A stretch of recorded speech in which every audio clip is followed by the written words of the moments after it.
आमच्या सोळंकी सरांच्या माध्यमातून मनीष जोगे सर आमचे मित्र आणि त्या ध्वजपताका जे निर्माण केलेल्या आहे त्या सर्व आमच्या कलाकृतीच्या मार्फत झालेल्या आहे। एकदा जोरदार टाळ्या या सर्व कलाकृतींसाठी।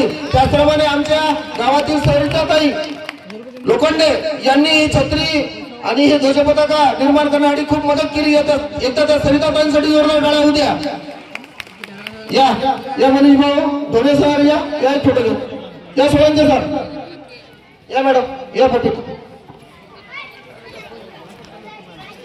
हॅलो, नुकत्याच झालेल्या गीतावर बक्षीस देणारा नावे आपले सरपंच अखिलेश रांगे 100 रुपये, ललिताबाई मनवार 50 रुपये, सचिन मनवार 150 रुपये, सुमित कैलास शिंगडे 10 रुपये, ऋषिकेश कैलास शिंगडे 10 रुपये, गणेश तुळशीदास वानखडे 20 रुपये, रमेश भगत पांढरकवळा 50 रुपये, करण वंजारी 20 रुपये, 5